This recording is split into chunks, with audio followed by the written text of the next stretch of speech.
Attention, we know you've been job hunting. Your bonus is docked per policy. That line dropped in the middle of the all hands like a bomb in a quiet library. 1 second, we were looking at slide decks about Q4 wins. The next, Chad Whitfield Jr., the CEO's son and our new head of HR, was reading my name off a list like I'd just been court-martialed. My video was off. Thank God. All anyone could see was a little circle with my initials, sitting quietly in the corner while my 16-year reputation got run over by a guy who once used vibes as a hiring metric. I'm Bob Garrison, 48 years old. I've been running compliance at this company since we had 50 employees working out of a converted warehouse. Before that, I spent 8 years in the Navy doing logistics and financial oversight. I know how to track money, and I know how to follow orders. What I don't know is how to stomach incompetence dressed up as innovation. I didn't speak, didn't flinch. I just clicked my pen 3 times and wrote down the timestamp in my notebook, right between my operational notes and a grocery list. Now, before we go any further, quick favor, if you're listening and haven't hit that subscribe button yet, go ahead and do that. Toss a like too. It helps the team keep digging these stories out of the corporate graveyard. All right, back to what I like to call the day my career got ambushed. So there I was, 16 years deep into this company. I'd started when we were still operating out of that warehouse with a copy machine that jammed every 3rd page. Back then, nobody knew what compliance meant. It was just me, 3 ring binders, and military-grade organization skills. I wrote half the infrastructure these people were standing on now. Risk management protocols, vendor integrity agreements, financial oversight procedures. And what do I get for it? A public execution over LinkedIn activity. The irony. I hadn't touched my LinkedIn since 2019. Not even a new profile picture. But apparently viewing someone else's profile counts as job hunting. Now because Chad Jr. needed to flex his authority before his next craft beer break.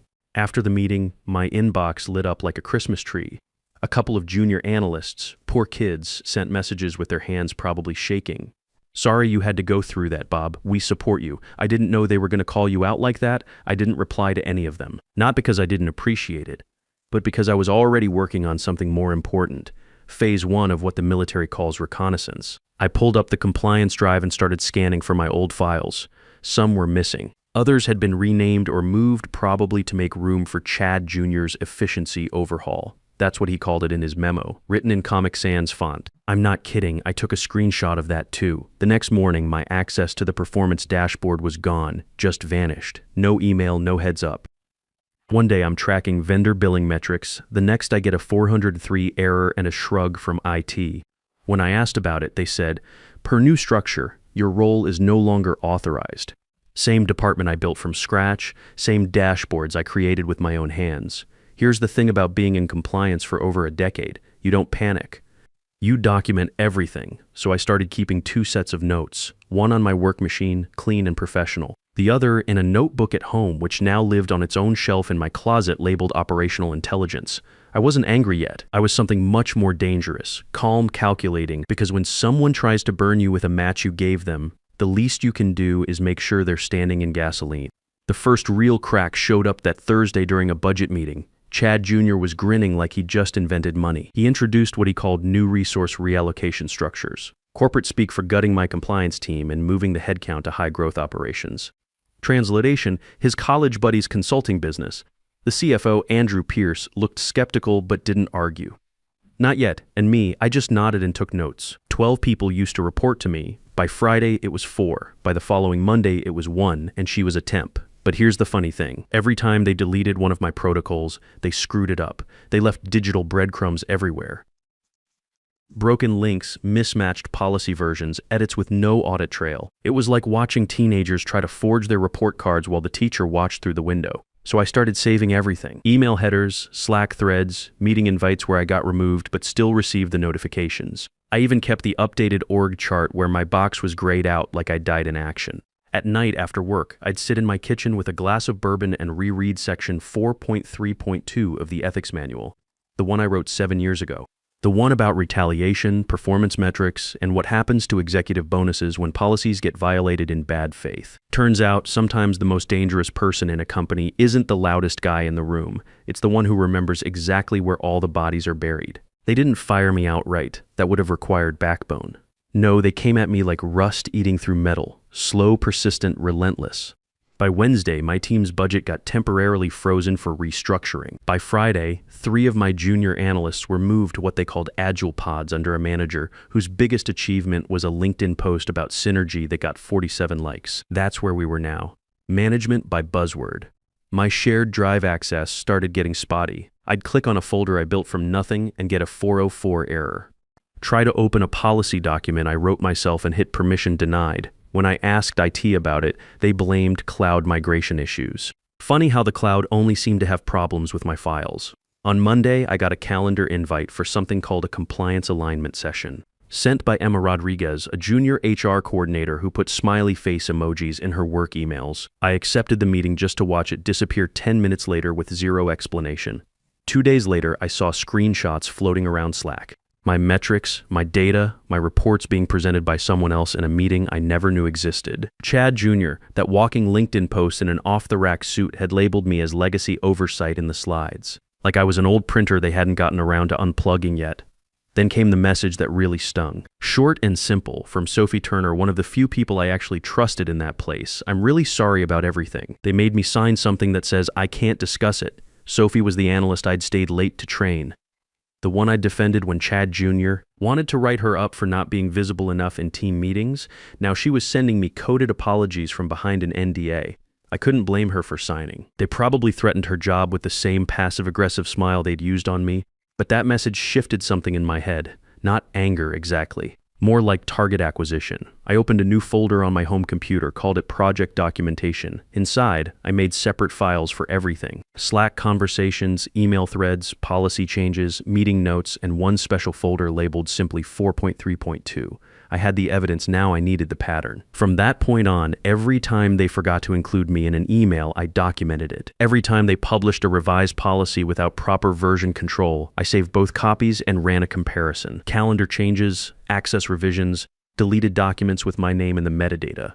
I tracked it all like a supply chain audit. They thought they were making me disappear. I was building their paper trail. Like any good compliance officer knows, violations only matter if you can prove they happened. I started cataloging the obvious stuff first. Chad Jr.'s assistant regularly shared confidential HR summaries in public Slack channels. Basic data protection violations that would make any privacy lawyer rich. Then there was the procurement process that started using my exact language but skipped every approval checkpoint I built into the system. They called it streamlined workflow. I called it control bypass. I even documented expense reports. Chad Jr. had started taking his team meetings at an upscale coffee shop downtown. Company credit card, naturally. What began as $20 coffee runs turned into $400 tabs labeled Team Development Initiatives. Someone in accounting actually uploaded the itemized receipts to our shared finance channel. I saved those files faster than you could say tax audit. But then I stumbled onto something bigger. Much bigger. While reviewing vendor payment logs, something I technically wasn't supposed to access anymore, I found an invoice that made me stop cold. A consulting firm called Strategic Dynamics LLC had billed us $18,600 for quarterly operational assessment. The deliverable was a 4-slide presentation with bullet points that read like a management textbook threw up on PowerPoint. The company address was a shared workspace in Tampa. The contact signature belonged to someone named Braden Kowalski. The approval had gone through Chad Jr.'s new fast-track system, completely bypassing the vendor verification process I'd spent 3 years building. My Navy training kicked in. This felt like fraud. I dug deeper into our payment system and found 2 more invoices from Strategic Dynamics.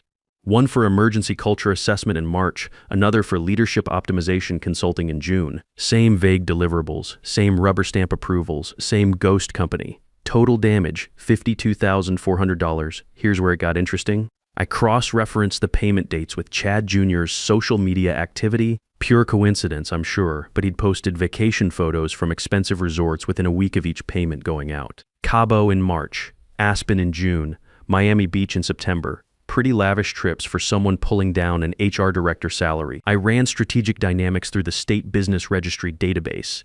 The LLC had been registered exactly 4 months after Chad Jr. joined our company. The listed business address, a mail forwarding service 3 miles from his apartment complex.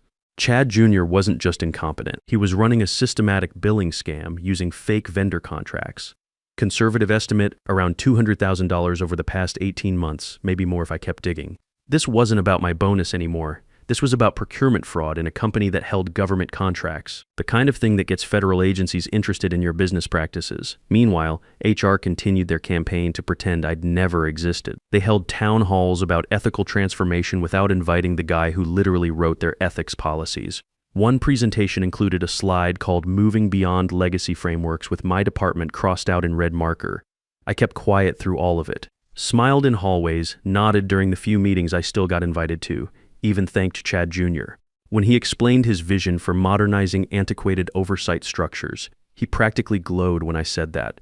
Poor kid actually thought he'd won me over. The thing about executives like Chad Jr. is they mistake silence for surrender. They assume that because you're not screaming, you've accepted defeat. What they don't understand is that some of us learned long ago that the most effective weapons are the quiet ones. The coffee cup sat between us like evidence at a crime scene. Diana Walsh had insisted we meet at the country club instead of her office.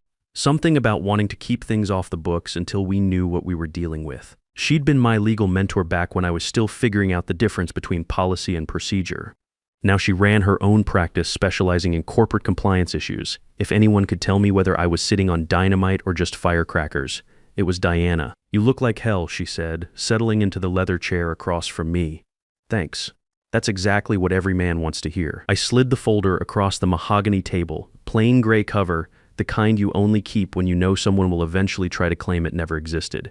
Diana opened it like she was defusing a bomb. Pages rustled as she worked through the tabs I'd organized with military precision. Policy violations, procurement irregularities, communication logs, financial discrepancies, everything labeled, dated, cross-referenced. Her eyebrows went up when she hit the vendor fraud section, then her jaw tightened as she read through the strategic dynamics documentation. "Bob," she said finally, "how long have you been sitting on this?" "About 3 weeks, maybe a month, and you're just bringing it to me now?" I shrugged.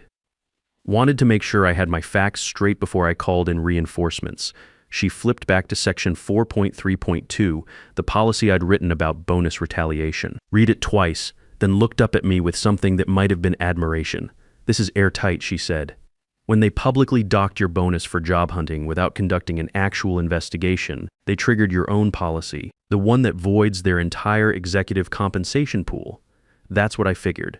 "Bob, do you understand what you're holding here? This isn't just an HR complaint. Between the procurement fraud and the policy violations, you could take down half their leadership team." I sipped my coffee and watched a foursome of retired executives argue about a golf ball on the 18th green. "What would you do? Me? I'd burn the place to the ground and roast marshmallows over the ashes." She closed the folder carefully, but I'm vindictive like that. "The question is, what do you want to accomplish?" Good question. Part of me wanted revenge for the public humiliation. Part of me just wanted my job back. But the bigger part, the part trained by 8 years of military service, wanted to see justice done properly. I want them to face consequences for what they did, but I want it done right through proper channels. Diana nodded approvingly. "Then here's what we do. The quarterly board meeting is next week. The external auditor will be there to review compliance metrics. We make sure he sees your documentation. Just drop it in his lap." Not exactly. "Upload everything to the board's shared drive. Flag it as supplemental compliance documentation. He'll review it as part of his standard process." I liked that approach. Clean, professional, by the book. What happens then? If the auditor does his job, he'll present the policy violations to the board during his review. Once that happens, Chad Jr. and his father will have some very uncomfortable questions to answer. We spent another hour going through the documentation, making sure everything was bulletproof. Diana helped me reorganize some of the vendor fraud evidence and suggested adding time spans to the communication logs. Military training is good for a lot of things, but legal documentation requires a different kind of precision. Walking back to my car, I felt lighter than I had in weeks. Not because the fight was over, but because I finally had a battle plan that didn't involve just taking punches. The next few days crawled by like a broken watch. I went through the motions at work, attending the meetings I was still invited to, nodding at the right moments, keeping my mouth shut when Chad Jr. announced his latest innovation in compliance management. Tuesday morning brought news that made my blood pressure spike. Emma Rodriguez sent out an email announcing that Sophie Turner had been transitioned to a new opportunity outside the company. Corporate speak for fired.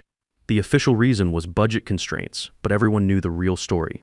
Sophie had been asking too many questions about the missing documentation. I wanted to reach out to her, but any contact would just make things worse for both of us. Instead, I added her termination to my evidence file. Pattern of retaliation, clear as day.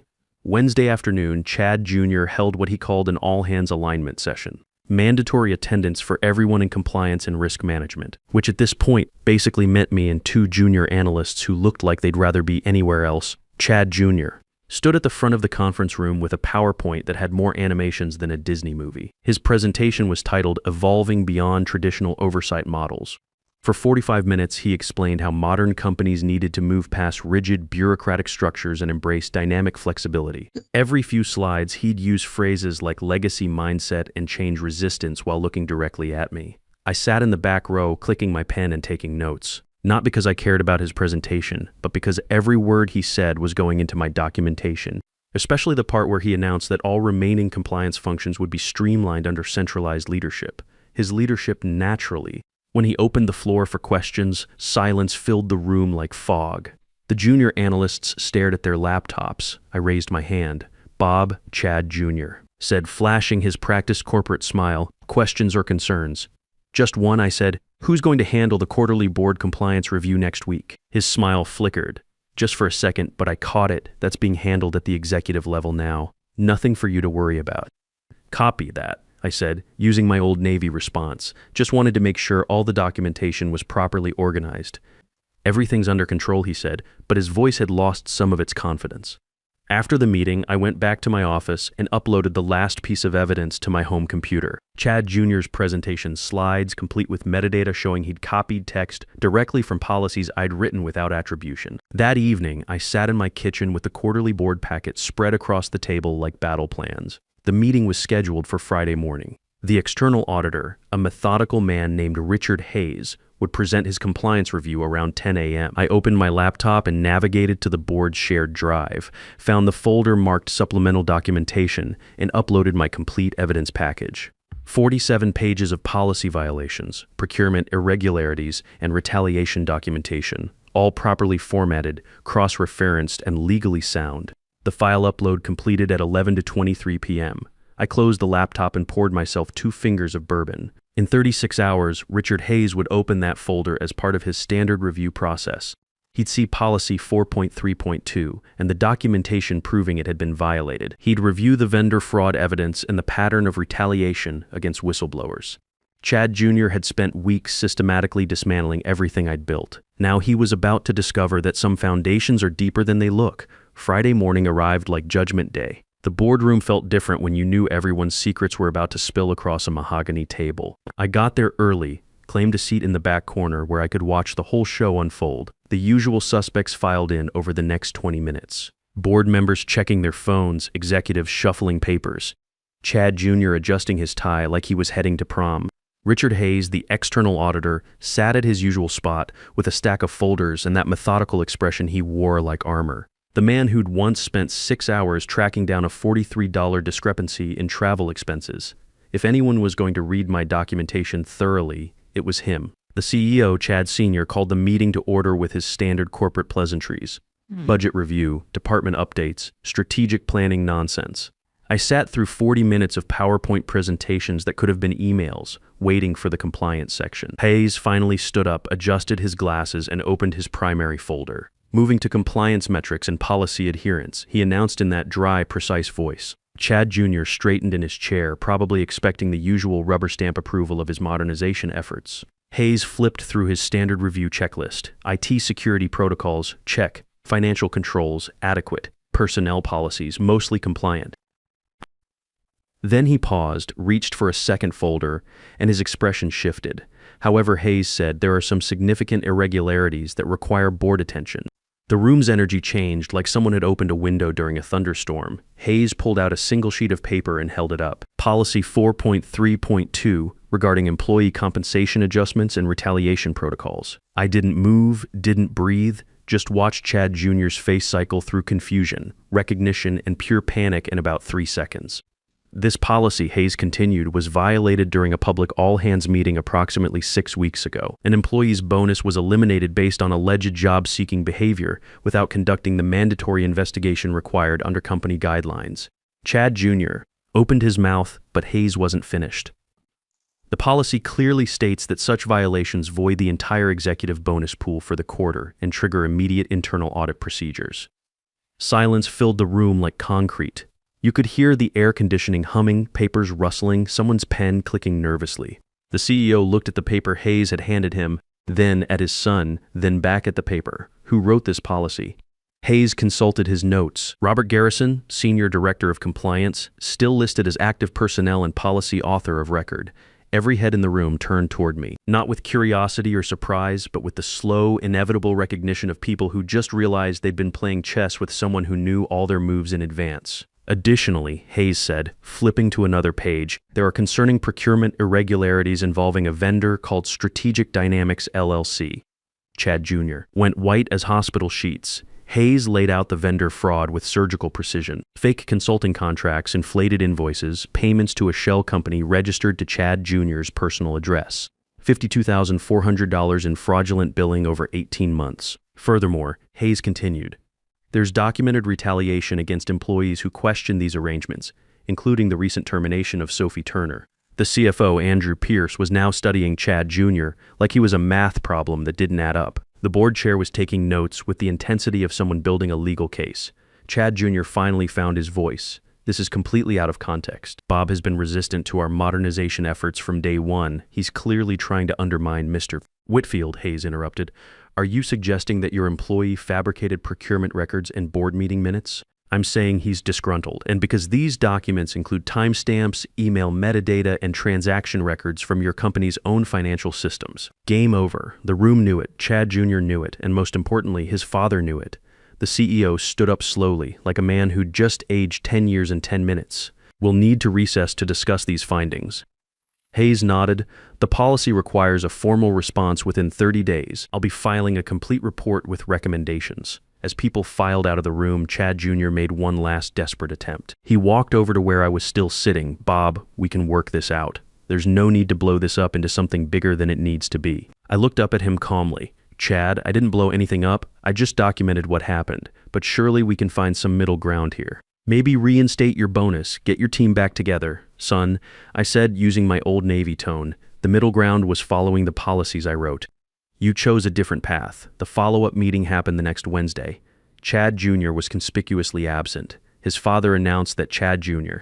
had decided to pursue other opportunities and that Strategic Dynamics was being investigated for fraud. The board voted unanimously to void the executive bonus pool, effective immediately. They also voted to restore my full compliance authority and budget. Richard Hayes recommended me for promotion to Chief Risk Officer with a 35% salary increase and expanded oversight responsibilities. But the real victory wasn't the money or the title. It was sitting in that boardroom, watching a room full of executives realize that competence beats connections every single time. Chad Jr. had spent months trying to erase me from the company's memory. Instead, he'd proven exactly why my policies existed in the first place. 3 weeks later, I was back in my office, rebuilding the compliance team with people who understood that rules exist for a reason. Sophie Turner was the first person I called back. The new org chart has my box right where it belongs. Not grayed out, not minimized, just solid and clear. Because sometimes the most dangerous thing in a company isn't the guy with the biggest office or the loudest voice. It's the one who remembers that policies aren't suggestions, they're boundaries. And when someone crosses those boundaries, well, that's when you find out what real consequences look like. Look, if you're over 50 and you've been in the corporate world for any length of time, you know this story. Maybe not the exact details, but the shape of it. Some young hotshot thinks experience doesn't matter, that institutional knowledge is just dead weight. They push you aside, ignore your warnings, treat your decades of expertise like it's worthless. But here's what I learned from 8 years in the military and 16 years in corporate compliance. Competence is permanent. Connections are temporary. And if you've been doing your job right all along, documenting everything and building proper safeguards, then when push comes to shove, the system you built will protect itself. The pen really is mightier than the sword, especially when you're the one who wrote the policies in the first place.